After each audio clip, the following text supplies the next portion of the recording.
Welcome back to Sports Call here on Tiger 95.9. We are on Radio Row here. It's SEC Media Days 2026. Ryan Lavoie, Tom Peavy with you. We are now pleased to be joined by the former Missouri quarterback and NFL quarterback Chase Daniel with us today. Chase, the time is greatly appreciated. How are you doing? Good, man. How are you? Doing very well. It's good to be with you here. So obviously want to pick your brain a little bit about the quarterback play here at Auburn and just the things that we're going to be looking for in the SEC this year. So we'll start with Auburn. You're bringing in Byrum Brown from South Florida. Tell me a little bit about what you expect the transition to be from USF, new head coach, but the same one Byrum had, and just a new tenure here at Auburn. Well, look, we did our SEC Nation show live yesterday, and Auburn, to me, when I was preparing for the show, has the most intrigue for a lot of different reasons. And the number one reason you said is because their quarterback coming from South Florida along with the coach. And also, I feel like every playmaker position came as well. So they're going to be able to gel right away. They're going to know the offense. Alex Golesh likes to go really fast. It's a fun offense to watch. You're not having to learn a new offense. You know, the level of play, I think, is going to rise. But you look at Byrum's Florida game last year in the swamp, right? Now, it's different. One game is different than a full 9-game SEC schedule, but I think he has a really high ceiling. And look, this Auburn team, obviously losing Cam Coleman, is not ideal whatsoever, but I think they're going to surprise some people. Like when I'm going through my notes and we're talking to some people, like, to me, and I tweeted something about it. I'm like, dude, this Auburn team has the makings of like the surprise Cinderella that no one's really talking about, of like Vanderbilt of last year. Yeah. When Byrum Brown got here, really first spring practice, the one thing everybody started talking about was throwing motion. Yeah, he went viral. Yeah. Everyone saw it. Well, you as a former quarterback, what do you think of the throwing motion? Is it a big deal? Not a big deal? If it is kind of a big deal, how do you get around the motion and things like that? Look, I don't think you're going to get around the motion. I don't think you're going to just poof overnight, change a motion. That's something that I was taught at an early age. Like, hey, I really don't care your motion. We want to try and shorten it as much as possible. But like, you are what you are in high school. Like, it's just the worst thing to do is try to change a motion. You got to get used to it, right? It's a little bit. I think it hurts more on quick game because you're trying to. It looks like a little bit long, elongated type release. It is awkward. Make no mistake about it. Like, there's a reason why the clip went viral, right? You'd be lying to say it's not. How do you get around that? I don't think you get around it. It's just the guy who it is, and so don't let it become a distraction. You got to go out there. You got to play ball. You got to distribute the football as a quarterback position. Auburn's obviously been struggling.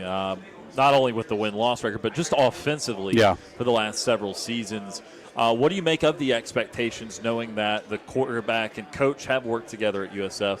There's a bunch of wide receivers coming over from USF, but these are also guys that, again, if you were just looking from a talent perspective, you would say the guys last year are the guys aiming to be first, second, third-round draft picks. So how do you marry all that up into an expectation for the team this year? Look, I'd rather any day of the week have people who were bought into a certain scheme. Like, people say system quarterback or system.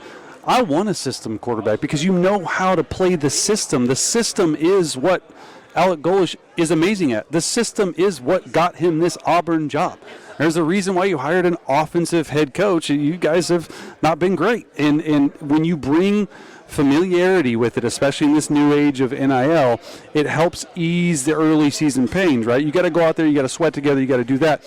But when the quarterback and receivers already know each other, and then you just come to Auburn and the OC and the quarterback, all these people know each other, the head coach, it just makes it where you're not starting at football 101, you're starting at football 202 or 303, and you can get caught up.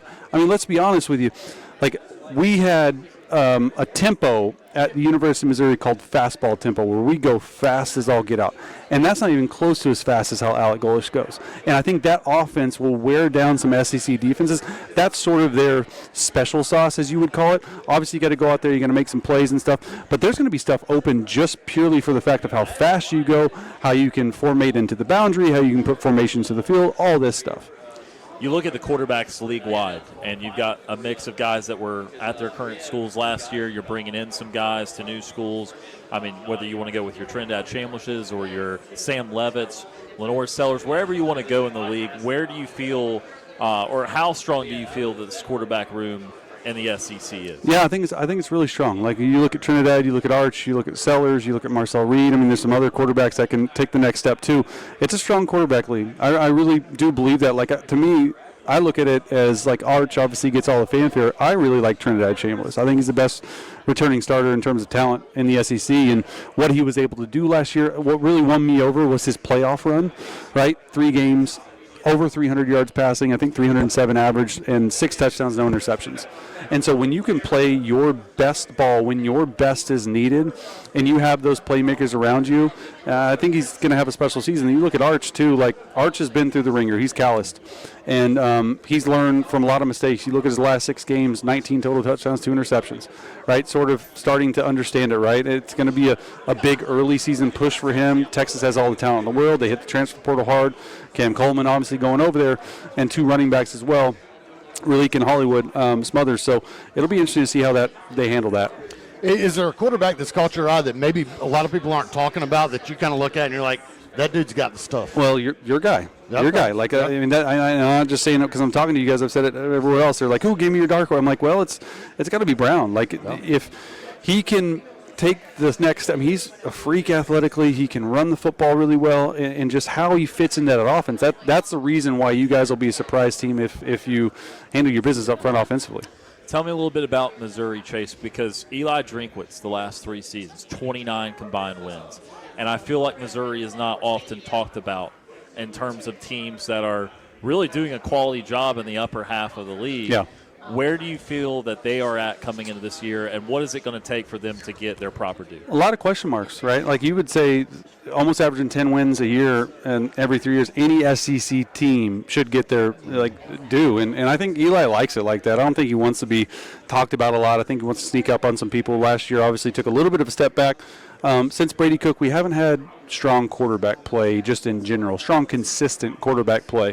And so when you go out and you get a guy like Austin Simmons, right, to be able to do what he can do, he's going to have to play well. And we're going to have to play well offensively. We're going to have to score a lot of points. So how does that work offensively? I don't know. It'll be interesting to see. Obviously, Ahmad Hardy's a big storyline as well. Obviously cleared. Could it take a month? Could it take 2 months? I don't know. But best running back in the country, in my opinion, coming back will definitely help. Got to see how the defense holds up. He is the former Missouri quarterback, Chase Daniel, with us today. Chase, we certainly appreciate the time and look forward to your coverage of the league throughout this year. Thanks, guys. That is Chase Daniel today on Sports Call.